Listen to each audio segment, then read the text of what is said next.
കേരളത്തിൻ്റെ നമ്മുടെ ഈ വടക്കേ മലബാറിൻ്റെ ഒരു പ്രത്യേകത ഈ നോൺ വെജ് മാംസാഹാരം കൂടുതൽ കഴിക്കുന്ന ഒരു കേന്ദ്രമാണല്ലോ. ഈ ഭക്ഷണം വെച്ച് ഒരു സമരത്തിന് നേതൃത്വം നൽകിയ ആളാണല്ലോ, ചിക്കൻ സമരം.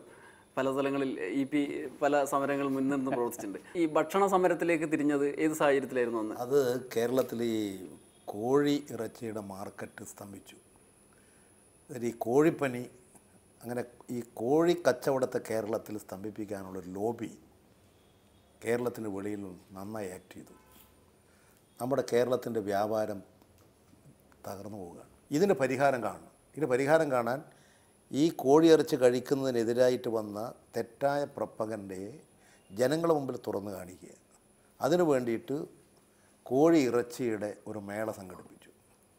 കോഴിയിറച്ചി, മുട്ട, മറ്റേ ബുൾസൈ, ഓംപ്ലേറ്റ്, പിന്നെ പൊരിച്ചത്, വറുത്തത്, എല്ലാം വ്യത്യസ്ത ഇനങ്ങൾ. അതൊക്കെ വന്നിട്ട് എല്ലാ ആളുകളെയും തിരുവനന്തപുരം പുത്തരിക്കണ്ടം അവിടുത്തെ പുത്തരിക്കണ്ടം മൈതാനം പഴയ അത് കഴിച്ച് ആരും അപകടത്തിൽപ്പെട്ടിട്ടില്ലല്ലോ. സമരത്തിനപ്പുറത്ത് ഭക്ഷണപ്രിയം എങ്ങനെയാ? ഞാൻ ഇപ്പോൾ ഭക്ഷണം വളരെ ലിമിറ്റഡാണ്. മുമ്പ് ഞങ്ങളൊക്കെ നേരത്തെ നല്ലോണം ഞങ്ങളെല്ലാം ഭയങ്കര ഭക്ഷണം കഴിച്ചിരുന്നു. ഈ ഇവിടെ പറഞ്ഞല്ലോ ഈ കോഴിയിറച്ചി, ഞങ്ങൾ ഈ ചെറുപ്പകാലത്ത് ഞാൻ പറഞ്ഞ പോലെ ഈ കേരളത്തിലൊക്കെ വലിയ ദാരിദ്ര്യമായിരുന്നു. ഈ ഓണം വിഷു ദിവസങ്ങളിലാണ് ഈ ഇറച്ചി കഴിക്കുക. മറ്റ് ദിവസങ്ങളിലും ഇന്നത്തെ പോലെ ബിരിയാണിയോ അല്ലെങ്കിൽ കോഴിയിറച്ചിയോ ഭക്ഷണം അതാണ് ബിരിയാണി, ചിക്കൻ ബിരിയാണി. ഞങ്ങൾ ഇവിടെ ഇപ്പോൾ തലശ്ശേരി ബിരിയാണി, കേരളത്തിൽ പല സ്ഥലത്തും കാണാം തലശ്ശേരി ബിരിയാണി, ദം ബിരിയാണി. ഞാൻ തമിഴ്നാട് പോയാലും കണ്ടു തലശ്ശേരി ബിരിയാണി, ദം ബിരിയാണി. അപ്പോൾ അവിടെ ഭയങ്കര ക്യൂ ആണ്. ഇത് പാർസൽ ചെയ്ത് കൊടുക്കുന്ന സ്ഥലങ്ങൾ തന്നെ. പിന്നെ ഈ അണുകുടുംബങ്ങളായതോടുകൂടി ഭക്ഷണത്തിൻ്റെ കാര്യത്തിൽ വീട്ടിൽ നിന്നുള്ള പാചകം കുറഞ്ഞുകൊണ്ടിരിക്കുകയാണ്. അതും വരുന്നുണ്ട്. രാഷ്ട്രീയത്തിന് പുറത്ത് മറ്റ് മേഖലകളുമായി ബന്ധപ്പെട്ട സാംസ്കാരിക മേഖലകളുമായി ബന്ധപ്പെട്ടും സൗഹൃദങ്ങൾ ഉണ്ടാവുമല്ലോ. അങ്ങനെയുള്ള സൗഹൃദങ്ങൾ, പ്രത്യേകിച്ച് കലാപമണിയൊക്കെ സ്ഥിരമായി പറയുന്ന പേരാണ് ഇപിയുടേത്. അത്തരത്തിലുള്ള സൗഹൃദങ്ങളെ എങ്ങനെയാണ് നിലനിർത്തുന്നത്? കലാപമണി മാത്രമല്ല, കേരളത്തിലെ പ്രമുഖ സിനിമാക്കാരെല്ലാവരും ഞങ്ങൾ നല്ല ബന്ധമാണ്. ഞങ്ങളൊക്കെ എല്ലാ ബന്ധമുള്ളതാണ്. ഇപ്പം ഞാനിതിനിടെ എൻ്റെ മണ്ഡലത്തിൽ സ്കൂളുകൾക്ക് മുഴുവൻ കമ്പ്യൂട്ടർ കൊടുത്തു. നമ്മളെ ശ്രീനിവാസനാണ് വന്നത്. ഞങ്ങളുടെ തന്നെ ഈ പിന്നെ ഇവിടെയുള്ള മറ്റ് പല സിനിമാക്കാരുമായിട്ട് നല്ല സൗഹൃദമുണ്ട്. ഞങ്ങളെ ശരിയായിട്ട് മനസ്സിലാക്കാൻ പലർക്കും സാധിക്കുന്നില്ല. ഞങ്ങളെ ശരിയായി മനസ്സിലാക്കുന്നില്ല. ഒരു മാർക്സിസ്റ്റ് വിരുദ്ധ, ഇടതുപക്ഷ വിരുദ്ധ രാഷ്ട്രീയം പ്രചരിപ്പിക്കാൻ ഞങ്ങളെക്കുറിച്ച് തെറ്റായ വാർത്തകളും തെറ്റായ ചിത്രീകരണങ്ങൾ കൊടുക്കുക. ആ ചിത്രീകരണങ്ങളിലൂടെ ഞങ്ങളെ ആക്രമിക്കുക വഴി ഞങ്ങൾ പാർട്ടിയെ ദുർബലപ്പെടുത്തുക. അതിന് ശരീരഭാഷ. ഇപ്പം ഞാൻ ചോദിക്കട്ടെ, ഇപ്പം ഈ ശരീരഭാഷയിൽ ഈ കോൺഗ്രസിൻ്റെ ഏതെല്ലാം നേതാക്കൾ തനി മുരടന്മാരുണ്ട്? ഏതെങ്കിലും ഒരാളെക്കുറിച്ച് പറയുന്നുണ്ടോ? ഞങ്ങൾ ഏതെങ്കിലും ഒരു പദം പ്രയോഗിച്ചു പോയാൽ ഉടനടി പെരുപ്പിച്ച് പറയും. ഈ നിങ്ങൾ തന്നെ കോൺഗ്രസിനെ നോക്ക്, ആ അസൻ്റെ മുഖത്ത് നോക്കുമായിരുന്നു. ആര്യാട മുഹമ്മദ് പലത് കേട്ടിട്ടുണ്ട്. ആ KC ജോസഫ് നോക്ക് നിങ്ങൾ. നാവിടുത്തെ എന്താ പറയുക, വരട്ട് തത്വമല്ലാതെ അരണ്ട വർത്തമാനങ്ങളല്ലാതെ ഒരു ക്രിയേറ്റീവ് ആകും. ഞങ്ങളാരെങ്കിലും ക്രിയേറ്റീവ് അല്ലാത്ത ഒരു വാചകം പറയുന്നുണ്ടോ? ഇതിനാണ് ഞങ്ങളെ കുറ്റപ്പെടുത്തുന്നത്. ഇതിലുള്ള ഓരോ നിങ്ങളുടെ നേതാക്കന്മാരെ എടുത്ത് നോക്ക്. എന്താ അവരെല്ലാം എന്നിട്ട് പറയാം ഞങ്ങളാണ് പിന്നെ ശരീരവളവ, ശരീരഭാഷ, മറ്റേ ഇതൊക്കെ ശരീരഭാഷ ശരിയില്ല. എന്താ ഞങ്ങൾക്കുള്ളത് ഞങ്ങളുടെ ശരീരമല്ലേ? ഞങ്ങൾ വേറൊരു ശരീരം ഫിറ്റ് ചെയ്യാൻ പറ്റും. തട്ടിപ്പുകാർക്ക് പല നിലക്കും ചിരിക്കുന്നില്ല. ആ റിപ്പർ ചന്ദ്രനില്ലേ ചിരിച്ചോണ്ടേ റിപ്പർ ചന്ദ്രനില്ലേ ഇവിടെ തൂക്കിക്കൊന്ന് ചിരിച്ചോണ്ടിരിക്കും പുള്ളി. എന്ത് യോഗ്യം. ഞങ്ങൾ ചിരിക്കുന്നില്ല, മഹാമോശം. ഞങ്ങളൊരു മനുഷ്യന്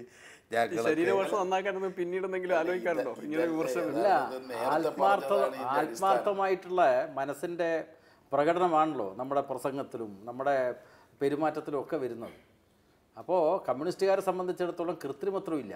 ശരീരഭാഷയുടെ എന്തോ കാര്യം പറയാം. ഇതെല്ലാം പറയുന്നത് കമ്മ്യൂണിസ്റ്റ് പാർട്ടിയെ വിമർശിക്കാനാണ്, കമ്മ്യൂണിസ്റ്റ് പാർട്ടിയെ ജനങ്ങളിൽ നിന്ന് ഒറ്റപ്പെടുത്താൻ നോക്കാനാണ്. അല്ലാതെ ഞങ്ങളുടെ ശരീരത്തെ പ്രത്യേകമായി കാണിക്കാനൊന്നുമല്ല. ആ സുധാകരൻ്റെ മുഖഭാവം ഭീകരത അട്ടഹസിക്കലല്ലേ, ഏതെങ്കിലും പ്രഖ്യാപിക്കലല്ലേ, എന്തൊരു കഥയാ. ഒരു ഏതെങ്കിലും അനുശോചന യോഗത്തിൽ പോലും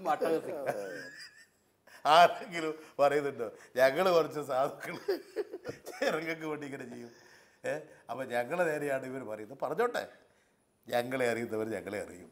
ഈ ദൈവവിശ്വാസത്തോടുള്ള സമീപം എങ്ങനെ ഏറ്റവും കൂടുതൽ ചർച്ച ചെയ്യപ്പെടുക? കമ്മ്യൂണിസ്റ്റുകാർ ജീവിതത്തിൽ ഏറ്റവും കൂടുതൽ സമയം മറുപടി പറയേണ്ടി വന്നിരിക്കാവുന്ന ഒരു ചോദ്യമാണ്. ഇപ്പോൾ ദൈവവും വിശ്വാസവും എന്നൊക്കെ പറയുന്നത് വ്യക്തിപരമായിട്ടുള്ളൊരു കാര്യമാണ്. ഞാനൊരു കമ്മ്യൂണിസ്റ്റ് പാർട്ടിയുടെ പ്രവർത്തകനായി തുടങ്ങിയത് മുതൽ കമ്മ്യൂണിസ്റ്റ് ആശയഗതികളോട് കൂടുതൽ അടുത്തതോടുകൂടി ഭൗതികവാദ ജീവിതം നയിക്കുന്നയാളാണ്. വീട്ടിൽ ഈ വിശ്വാസപരമായ ഒന്നും ഇല്ല, ചടങ്ങുകളിലും ഒന്നും. എൻ്റെ കുടുംബത്തിലുള്ള മറ്റുള്ളവർ വിശ്വാസികളും മറ്റൊക്കെയാണെങ്കിലും ഞാൻ താമസിക്കുന്ന വീടും എൻ്റെ കുടുംബവുമായിട്ട് കഴിയുന്നെടുക്കുക മറ്റ് ചടങ്ങുകളും കാര്യമൊന്നുമില്ല. എന്നാൽ അച്ഛനും അമ്മയും ഒക്കെ അമ്പലത്തിൽ പോകാറുണ്ട്, അതിനൊന്നും ഒരു തടസ്സവും ഉണ്ടാവാറില്ല. അവരൊക്കെ നേരത്തെ ജീവിച്ചിരുന്ന അച്ഛൻ ഉണ്ടായിരുന്ന സമയത്ത് ഇരുവേര് ക്ഷേത്രം അച്ഛൻ്റെ തറവാട് കൂടി ഉൾക്കൊള്ളുന്നതാണ്, പോകാറുണ്ട്. വർഷത്തിൽ ആ ക്ഷേത്ര ഉത്സവത്തിൽ അച്ഛൻ പോകാറുണ്ട് ജീവിച്ചിരിക്കുന്ന സമയത്ത്. അത് ഒരിക്കലും അച്ഛൻ എന്നോട് നീ ക്ഷേത്രത്തിൽ പോകണമെന്ന് നിർബന്ധിക്കാനോ ക്ഷേത്രത്തിൽ പോകാത്ത എന്നെ കുറ്റക്കാരനായിട്ട് പറയാനോ പാർട്ടി പ്രവർത്തനം ആരംഭിച്ചതിന് ശേഷം ഉണ്ടായിട്ടില്ല. അതുകൊണ്ട് തന്നെ എല്ലാ മതവിശ്വാസികളുമായിട്ട് സൗഹൃദമാണ്. വ്യക്തിപരമായി ഒരു ഭൗതികവാദ ജീവിതവും നയിക്കുന്നു. ഈ വ്യക്തി ജീവിതം, വിശ്വാസത്തോടുള്ള വ്യക്തി ജീവിതം എങ്ങനെയാണ് ചെറുപ്പത്തിലേ രൂപപ്പെട്ടത്? എൻ്റെ അച്ഛനൊക്കെ നല്ല വിശ്വാസിയായിരുന്നു. അച്ഛൻ പിന്നെ എല്ലാ ദിവസവും രാവിലെ അച്ഛനൊരു അധ്യാപകനായിരുന്നു. ചന്ദനവും ഒക്കെ ആയിട്ടുള്ളൊരു പഴയ കോൺഗ്രസ് കുടുംബത്തിലൊക്കെ ഉള്ളതാണ്. ആ തരത്തിൽ എൻ്റെ വീടിൻ്റെ പശ്ചാത്തലമൊക്കെ ക്ഷേത്രം, അമ്പലം, പൂജകൾ, പൂജാദികൾ. സ്കൂളിലൊക്കെ ഞാൻ ചെറുപ്പത്തിൽ 1ാം ക്ലാസ് 2ാം ക്ലാസ് പഠിക്കുമ്പോൾ അച്ഛൻ്റെ സ്കൂളിലാണ് ഞാൻ പഠിക്കുക. അച്ഛൻ സ്കൂൾ മാനേജറായിരുന്നു. അവിടെയൊക്കെ പുസ്തകം പൂജിക്കാൻ അച്ഛൻ തന്നെയാണ് പൂജിക്കുക. അപ്പോൾ അങ്ങനെയൊക്കെയുള്ള ഒരു പശ്ചാത്തലത്തിലാണ് ഞങ്ങളൊക്കെ ജനിച്ച് വളർന്നത്. പക്ഷേ അങ്ങനെ വളർന്നതെങ്കിലും പിന്നീട് ഞങ്ങൾ ഇടതുപക്ഷ പ്രസ്ഥാനത്തിലൊക്കെ ആകർഷകരായി. ഞങ്ങളുടെ തന്നെ എൻ്റെ ജീവിതത്തിലൊക്കെ പിന്നീട് വലിയ മാറ്റങ്ങൾ. ഇപ്പം ഞങ്ങളുടെ വീട്ടിൽ ഇത്തരത്തിലുള്ള വീട്ടിൽ മറ്റേ ബന്ധുക്കളൊക്കെ ആരാധനകളും അതിലൊന്നും തെറ്റില്ല. കാരണം നമ്മൾ എത്രയോ വർഷങ്ങളായി, എത്രയോ നൂറ്റാണ്ടുകളായി വളർന്നു വന്നിട്ടുള്ള ഒരു സാമൂഹ്യ പശ്ചാത്തലമുണ്ട്. ആ സാമൂഹ്യ പശ്ചാത്തലത്തിൻ്റെ ഭാഗമായിട്ടുള്ള സമീപനങ്ങൾ ഇപ്പോഴുണ്ടാകും. അതുകൊണ്ട് ദൈവവിശ്വാസം തെറ്റൊന്നുമല്ല, അവരുടെ ഭൗതിക സാഹചര്യം അതാണ്, അങ്ങനെ വളർന്നിട്ടുണ്ട്. ഈ അച്ഛൻ കോൺഗ്രസ്സുകാരനായ അച്ഛൻ്റെ മകൻ കമ്മ്യൂണിസ്റ്റുകാരനായ മകൻ അച്ഛൻ്റെ കണ്ണു വെട്ടിച്ച് ഒളിവിൽ പാർപ്പിച്ച കഥ MVRൻ്റെ ആത്മകഥയിൽ മറ്റോ ശരിയാണ്. അതെന്താ ഓർമ്മ? അത് ഇരണ കൊലക്കേസിൽ എൻ്റെ ജ്യേഷ്ഠനെന്ന പാർട്ടി പ്രവർത്തനത്തിൽ ബാങ്കിൽ നിന്ന് ഇപ്പോൾ റിട്ടയറായി സജീവമായിട്ടുള്ളതാണ്. MV രാഘവനൊക്കെ ഞങ്ങൾ നല്ല ബന്ധങ്ങളും കുടുംബവും എല്ലാം ഇത് നല്ല ബന്ധമുള്ളതാണ്. അപ്പോൾ ആ സമയത്ത് അദ്ദേഹം ഒളിവിൽ ഞങ്ങൾ വീട്ടിൽ, അച്ഛനറിയില്ല, അച്ഛനറിയാതെ വീടിൻ്റെ മുകളിൽ അച്ഛൻ അങ്ങനെയൊന്നും കയറി നോക്കുന്നില്ല. അച്ഛനൊക്കെ ഒരു ജെന്റിൽമാനാണ്. പിന്നെ അച്ഛനൊക്കെ പിന്നെ സ്കൂൾ അധ്യാപകനാണ്, മാനേജരാണ്, നാട്ടിലൊക്കെ വലിയ ഈ കാര്യങ്ങളൊക്കെ ചെയ്യുന്ന ഒരു പൊതു പ്രസക്തിയുള്ള ഒരാളാണ്. അപ്പോൾ അങ്ങനെ വീട്ടിനെ വേറെ കയറിക്കുന്ന ആളുടെ നോക്കുന്നു. പിന്നെ അമ്മയുടെ ഫാമിലി പഴയ കമ്മ്യൂണിസ്റ്റ് കുടുംബത്തിലായിരുന്നു. അച്ഛൻ പിന്നീട് എപ്പോഴെങ്കിലും ഈ ഒളിവിൽ പാർപ്പിച്ച കഥ പറയാറുണ്ടായോ? അല്ല, അച്ഛനെ പിന്നീട് അറിയാം. അച്ഛൻ പിന്നെ ഏതൊരു കമ്മ്യൂണിസ്റ്റായി, കമ്മ്യൂണിസ്റ്റ് പാർട്ടിയായിട്ടൊക്കെയാണ് ബന്ധം. പിന്നെ അവിടെ അങ്ങനെയുള്ള, പിന്നെ ഞങ്ങൾക്കൊരു ദുസ്വഭാവം ഇല്ലല്ലോ. ഏതെങ്കിലും തരത്തിൽ പിന്നെ ചെറുപ്പക്കാരിൽ മദ്യപാനോ അല്ലെങ്കിൽ അങ്ങനെയുള്ളതില്ലല്ലോ. പൊതുരംഗത്തൊക്കെ പിന്നെ ഞങ്ങൾ അവിടെ വീട്ടിൻ്റെ അടുത്തൊക്കെ ഈ അച്ഛനോടൊരു റെസ്പെക്റ്റ്, ഞങ്ങൾ കമ്മ്യൂണിസ്റ്റ് ആകുമ്പോൾ അതിനോടൊരു പ്രത്യേക ആഭിമുഖ്യം തന്നെ ആ പ്രദേശത്തുണ്ടായി. അപ്പോൾ അതുകൊണ്ട് ഞങ്ങൾ കുറച്ചുകൂടി ഈ പ്രവർത്തിക്കാനുള്ള ഒരു ആർജവം കൂടുതലുണ്ടായി. അത് ഒരു ട്രഡീഷണലായിട്ട് ഒരു ഫാമിലിയിൽ നിന്നുണ്ടാകുന്ന ഒരു പ്രത്യേകതയായിരുന്നു. വിശ്വാസത്തോടുള്ള സമീപനം എന്താണ്? ഞാൻ ചെറുപ്പത്തിൽ വിശ്വാസിയായിരുന്നു. എൻ്റെ തറവാട്ടിൽ ഒരു മുത്തപ്പൻ്റെ മടപ്പരയുണ്ട്. ഇപ്പോഴും അവിടെ ഉത്സവം നടക്കുന്നുണ്ട്. ആ മുത്തപ്പൻ്റെ പരികർമ്മിയായിരുന്നു ഞാൻ. അത് ശരി. അതായത് തറവാട്ടുകാരാണ് അവിടുത്തേക്ക് കലശം എടുക്കേണ്ടത്. അപ്പോൾ ഞാൻ മുതക്കലശം എന്ന് പറയും. അപ്പോൾ ആ മുതക്കലശക്കാരനാണ് ഞാൻ. അപ്പോൾ മുത്തപ്പൻ്റെ കയ്യൊക്കെ പിടിച്ചിട്ട് ഞങ്ങളാണ് പിന്നെ കൊണ്ടുപോകേണ്ടത്. അപ്പോൾ അങ്ങനെയെല്ലാമുള്ള ഞാൻ പിന്നീട് വിദ്യാർത്ഥി പ്രസ്ഥാനത്തിൻ്റെയും ഒക്കെ കമ്മ്യൂണിസ്റ്റ് പാർട്ടിയുടെയൊക്കെ പ്രവർത്തകനായതിനെ തുടർന്ന് പൂർണ്ണമായിട്ട് ഭൗതിക ജീവിതം നയിക്കുകയാണ് ഉണ്ടായത്. എൻ്റെ വീട്ടിലിപ്പോൾ ഈ ആത്മീയ ജീവിതത്തിൻ്റെ ഭാഗമായിട്ടുള്ള ഒരു കർമ്മങ്ങളുമില്ല. എൻ്റെ വിവാഹം കഴിഞ്ഞപ്പോൾ ഭാര്യ കടന്നു വരുന്നപ്പോൾ അവിടെ വിളക്ക് വെക്കണം എന്ന് അച്ഛൻ ആവശ്യപ്പെട്ടു. അപ്പോൾ അച്ഛനോട് ഞാൻ പറഞ്ഞു, നിങ്ങളുടെ വിശ്വാസം അനുസരിച്ച് നിൽക്കുക, ഞാൻ എൻ്റെ വിശ്വാസം അനുസരിച്ചാണ് നിൽക്കുക. അപ്പോൾ അച്ഛനും അമ്മയും ഒക്കെ ഈ തറവാട്ടിൽ പോവും. അവിടെ മുത്തപ്പൻ്റെ ആരാധനകളിലൊക്കെ പങ്കെടുക്കും. ഇപ്പോഴും ജനുവരി മാസം ഒടുവിലാണ് അവിടുത്തെ ഉത്സവം വരിക. ആ ഉത്സവഘട്ടത്തിൽ ഇപ്പം പരികർമ്മമൊന്നുമില്ല. തീർച്ചയായിട്ടും ആ ഉത്സവ സമയത്ത് ഞാൻ പിന്നെ അവിടെ പോവും, ഉത്സവ സ്ഥലത്ത് പോവാറുണ്ട്. കാരണം എൻ്റെ ബന്ധുക്കളൊക്കെ അവിടെ വരുമല്ലോ. ഞങ്ങളുടെ തറവാട്ടിലെ ക്ഷേത്രമാണെന്ന് പറയുമ്പോൾ തറവാട്ടിലെ അംഗങ്ങളൊക്കെ ഒത്തുചേരും. അപ്പോൾ അവരെയൊക്കെ കാണാനുള്ള അവസരമാണ്. രാഷ്ട്രീയ പ്രവർത്തനത്തിൻ്റെ തിരക്കിനിടയിൽ അവരുമായിട്ടൊന്നും ബന്ധപ്പെടാനുള്ള അവസരം ഉണ്ടാവാറില്ലല്ലോ. അപ്പോൾ ഉത്സവ സ്ഥലത്ത് ബന്ധുക്കളൊക്കെ വരും, നാട്ടുകാർ വരും, അവരെയൊക്കെ കാണാൻ. നാട്ടിൽ മറ്റ് പുറത്ത് ജില്ലക്ക് വെളിയിൽ പരിപാടികൾക്ക് പോയിട്ടില്ലെങ്കിൽ എല്ലാ ഉത്സവ കാലത്തും ആ ഉത്സവ ദിവസം ഞാൻ അവിടെ പോകാറുണ്ട്. അത് പാർട്ടി വിലക്കൊന്നുമില്ല. ഇതാണ് പാർട്ടിയെക്കുറിച്ച് പലരും തെറ്റിദ്ധരിക്കുന്നത്. എന്താണെന്ന് പറഞ്ഞാൽ പാർട്ടി എന്തോ മതവിരുദ്ധ പ്രസ്ഥാനമാണ്, ദൈവവിരുദ്ധ പ്രസ്ഥാനമാണ് എന്നുള്ള തോന്നൽ. പാർട്ടി വർഗസമരത്തിൽ വിശ്വസിക്കുന്നതാണല്ലോ. പാവപ്പെട്ടവൻ്റെ കാര്യങ്ങൾക്ക് വേണ്ടി പോരാടുന്നൊരു പാർട്ടിയാണ്. സാമൂഹ്യ രാഷ്ട്രീയ മാറ്റമുണ്ടാക്കാൻ വേണ്ടി പ്രവർത്തിക്കുന്ന പാർട്ടിയാണ്. അതുകൊണ്ട് ഉത്സവ സമയത്ത് എല്ലാ കൊല്ലവും ഞാൻ നാട്ടിലുണ്ടെങ്കിൽ അവിടെ പോകും, ബന്ധുക്കളെ കാണും, നാട്ടുകാരെ കാണും.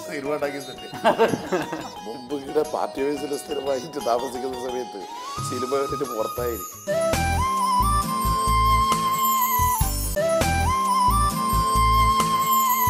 വിനോദ മേഖലയിൽ സിനിമ കാണും. എങ്ങനെ സിനിമയോടുള്ള കാഴ്ച? ഏറ്റവും വലിയ സമൂഹ മാധ്യമമാണ്, സ്വാധീനം ചെലുത്താവുന്ന മാധ്യമമാണ്. സിനിമ കാണാറുണ്ടോ?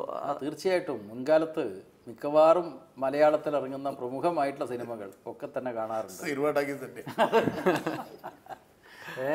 സിനിമ ഞങ്ങളൊക്കെ SFIയുടെ പ്രവർത്തകരായിരിക്കുന്ന ഘട്ടത്തിൽ കണ്ണൂരിലൊക്കെ താമസിക്കുമല്ലോ. അപ്പോൾ വൈകുന്നേരത്തെ പരിപാടിയെല്ലാം കഴിഞ്ഞ് കഴിഞ്ഞാൽ രാത്രി സെക്കൻഡ് ഷോ ഒക്കെ കഴിഞ്ഞിട്ടാണ് ഞങ്ങൾ ഓഫീസിൽ വന്ന് കിടക്കുക. അതുകൊണ്ട് അതിലെന്തെങ്കിലും പ്രത്യേക താല്പര്യങ്ങൾ, അതായത് ഇന്ന ആളുടെ അല്ലെങ്കിൽ ഏതെങ്കിലും സ്വഭാവത്തിലുള്ള സിനിമകൾ അങ്ങനെയല്ല? അക്കാലത്ത് സത്യൻ്റെ സിനിമകൾ, പിന്നെ പ്രേം നസീറിൻ്റെ സിനിമകൾ, ഇതൊക്കെയാണല്ലോ പ്രധാനപ്പെട്ട നടന്മാർ. അതെ. അതോടൊപ്പം സമീപകാലത്താണെങ്കിൽ അപ്പം പിന്നെ ഹാസ്യ നടന്മാരെന്ന നിലയ്ക്ക് ശ്രീനിവാസൻ, എൻ്റെ വീട്ടിൻ്റെ തൊട്ട അയൽവക്കത്താണ് അദ്ദേഹത്തിൻ്റെ തറവാട് വീട്. അപ്പോൾ ശ്രീനിവാസൻ്റെ സിനിമകൾ വളരെ ഇഷ്ടമാണ്. ജയറാമിൻ്റെ സിനിമകൾ ഇഷ്ടമാണ്. അതുപോലെ തന്നെ ജഗതി, അദ്ദേഹം പിന്നെ എൻ്റെ ഇഷ്ടപ്പെട്ട ഒരു കഥാപാത്രം, പിന്നെ ഒരു നടനാണ്. അദ്ദേഹം ഈയിടെ അപകടത്തിൽപ്പെട്ട് ഇപ്പോഴത്തെ ശാരീരികാവസ്ഥയിലുള്ള സമയത്ത് ഞാൻ തിരുവനന്തപുരത്ത് അദ്ദേഹത്തിൻ്റെ വീട്ടിൽ പോയി കണ്ടിരുന്നു. അപ്പോൾ അങ്ങനെ ഇപ്പോൾ അടുത്ത കാലത്തായിട്ട് സിനിമ കാണാൻ സമയം കിട്ടാറില്ല. അല്ലെങ്കിൽ സിനിമയോട് താല്പര്യമുള്ള, സിനിമ മാത്രമല്ല നാടകം, അതുപോലെ തന്നെ ഈ സെമി ക്ലാസിക് പാട്ടുകൾ ആസ്വദിക്കാറുണ്ട്. അത് ഡാൻസ് ആയാലും എല്ലാം തന്നെ. അത്തരം സാംസ്കാരിക പരിപാടികളിലൊക്കെ പങ്കെടുക്കണം എന്ന് ആഗ്രഹം ഉണ്ടാകുന്നുണ്ട്. സമയത്തിൻ്റെ പരിമിതിയാണ് പ്രയാസം സൃഷ്ടിക്കുന്നത്. സിനിമയുടെ കാര്യത്തിൽ മെല്ലപ്പോക്കാണ്. സിനിമ നടന്മാരാണ്, സിനിമ നടന്മാരുമായിട്ടുള്ള ബന്ധമാണ്. ഞാൻ താരതമ്യേന സിനിമ കാണൽ വളരെ കുറവാണ്. പണ്ടെപ്പോഴെങ്കിലും ഓർക്കുന്നുണ്ടോ സിനിമ ചെറുപ്പകാലത്ത്? ഞാൻ പിന്നെ ചെറുപ്പകാലത്തൊക്കെ സിനിമ കാണാനൊക്കെ അത്യാവശ്യം പോകും. പക്ഷെ അതിനൊരു കമ്പം ഉണ്ടായിരുന്നില്ല എനിക്ക്. അത് യഥാർത്ഥത്തിൽ എന്തുകൊണ്ടാണ് വെച്ചാൽ ഈ സിനിമയിൽ വരുന്ന പലതും യാഥാർത്ഥ്യവുമായി പൊരുത്തമില്ലാത്തതാണെന്ന് എനിക്ക് തന്നെ തോന്നി. ഈ ഞാൻ ഈ കാണുന്നൊരു അടിപിടിയൊക്കെ നടക്കും. ഒരാൾ ഇങ്ങനെ മുണ്ടും മാടിക്കെട്ടി നല്ല ചെരുപ്പ് വരും, എന്നിട്ട് 10-25 ആളെ അടിക്കും. അല്ല കേൾക്ക്, എന്നിട്ട് അയാളെ ചെരുപ്പും അവിടെ ഉണ്ടാവും, മുണ്ടും അതുപോലെ ഉണ്ടാവും. ഈ ഭൂമുഖത്ത് സംഭവിക്കും. എനിക്കിത് കാണുമ്പോൾ തന്നെ ഇത് ഒരു തരം തല്ലിപ്പൊളിയാണ് തോന്നൽ എനിക്ക് തോന്നി. ഞാനതുകൊണ്ട് അങ്ങനെ ക്രമേണ വേണം ഇതെല്ലാം വെറുതെ എന്തെല്ലോ അങ്ങനെ ഒരു തോന്നലിലേക്ക് വന്നു. ഞാനത് പിന്നെ സിനിമയൊന്നും പൊതുവെ കുറേ കാലമായിട്ടാണ് ഞാൻ ഒന്നുമില്ല. നല്ല മുണ്ട മാടിക്കിട്ടെ അതുപോലെ ഇരിക്കുന്നു. ഒരു 10-25 ആളുമായിട്ട് അടിച്ചിട്ട് ഇതിനിടെ ഒരു ദിവസം ഒരു ഇങ്ങനെ ഒരു തമിഴിൻ്റെ തോന്നുന്നു ഒരു 10-200 ആളുണ്ടാവും. ഒരാൾ ഇങ്ങനെ എല്ലാവരും അടിച്ച് കുത്തി എല്ലാം ഒതുക്കി. ഇതെന്തൊരു സിനിമയാണ്? അതാണ് എനിക്ക് തോന്നിയിട്ടുള്ളൊരു കാര്യം. എല്ലാവർക്കും തോന്നണ്ട, അതിനെ ഹരം പിടിക്കുന്ന ആളുണ്ടാവും, പിടിച്ചോട്ടെ. സിനിമ വിദ്യാർത്ഥി യുവജന പ്രസ്ഥാനത്തിലുണ്ടായിരുന്ന സമയത്ത് മിക്കവാറും കാണും. ഇപ്പം അതിന് സമയം കിട്ടാറില്ല. മുമ്പ് ഇവിടെ പാർട്ടി ഓഫീസിൽ സ്ഥിരമായിട്ട് താമസിക്കുന്ന സമയത്ത് സിനിമ കണ്ടിട്ട് പുറത്തായിരിക്കും. വാതിലല്ലോ ഓഫീസ് പറയാൻ തരുമോ അതിന് കിടക്കും. രണ്ടുപേര് അന്ന് SFI ജില്ലാ പ്രസിഡന്റ് സെക്രട്ടറി സെക്കൻഡ് ഷോയെ കാണാൻ കഴിയും. സെക്കൻഡ് ഷോയെ കാണാൻ കഴിയും. ഈ വൈകുന്നേരം പരിപാടികളൊക്കെ കഴിഞ്ഞിട്ടില്ലേ പോകാൻ പറ്റും. അപ്പോൾ സെക്കൻഡ് ഷോ കഴിയുമ്പോഴേക്ക് ഇവിടുന്ന് ഒരു 10 മണിയാകുമ്പോൾ പൂട്ടും. അപ്പോൾ ഞാനന്ന് ജില്ലാ പ്രസിഡൻ്റാണ്, സെക്രട്ടറി പ്രസിഡൻറ്റും കൂടി വരാന്തയിൽ കിടന്നുറങ്ങുക. ചടിയ സെക്രട്ടറി ചടിയം വരുമ്പോൾ നമ്മളുണ്ട് പുറത്ത് ഉറക്കുന്നത് പേപ്പർ വിരിച്ചിട്ട്. അപ്പം സിനിമയൊക്കെ പണ്ട് കാണാറുണ്ടായിരുന്നു, ഇപ്പം അങ്ങനെ കാണാനുള്ള സമയം കിട്ടാറില്ല, അതാണ് പ്രശ്നം. ഈ രണ്ട് ജയരാജന്മാരുടെയും ഒരു വലിയേട്ടനാണ് പ്രായത്തിൻ്റെയും പ്രവർത്തനത്തിൻ്റെയും രീതിയിൽ നോക്കിയാൽ EP. എനിക്ക് നല്ല ഹര ജയരാജ പറഞ്ഞിരിക്കട്ടെ ഞങ്ങൾ മൂന്ന് പേര്. ഈ മാധ്യമങ്ങൾ ചർച്ചയ്ക്കൊക്കെ വരുമ്പോൾ ഇദ്ദേഹമാണ്, നമുക്കെന്നാ പോയി നോക്കാം.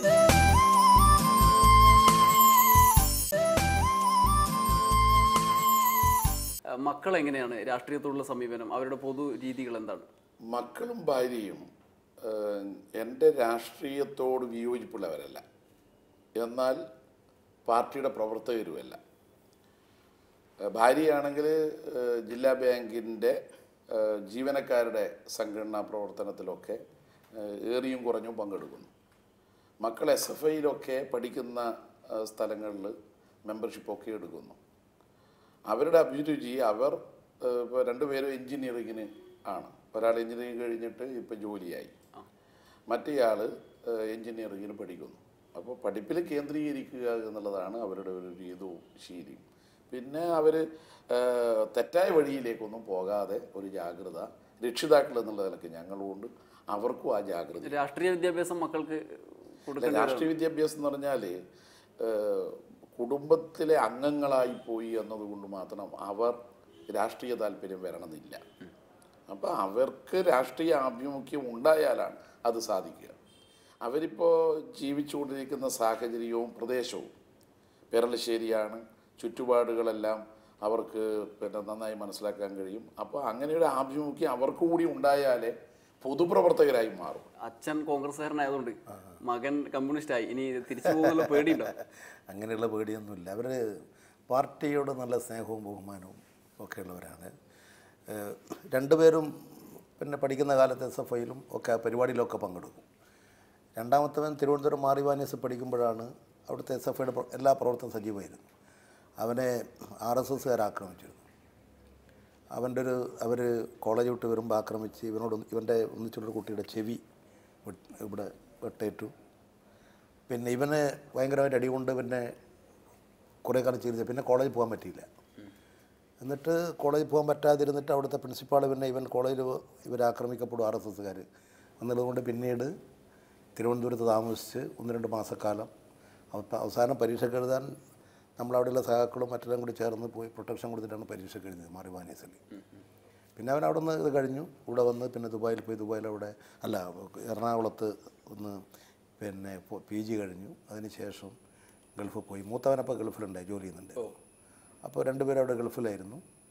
അവിടെ MBAക്ക് ചേർന്ന് അവിടുത്തെ പഠിച്ചുകൊണ്ടിരിക്കുമ്പോൾ പിന്നെ വേറെ ജോലിയായി. ഇപ്പോൾ ഒരു സ്വന്തമായിട്ടുള്ള ഒരു അവരുടെ കാര്യങ്ങൾ നോക്കത്തക്ക നിലയിൽ പ്രവർത്തിക്കുന്നുണ്ട്. മൂത്തവൻ അവിടെ നിന്ന് പിന്നെ ഇങ്ങനെ തിരിച്ചു വന്നു, അവനിപ്പം നാട്ടിലുണ്ട്. എങ്ങനെയാണ്?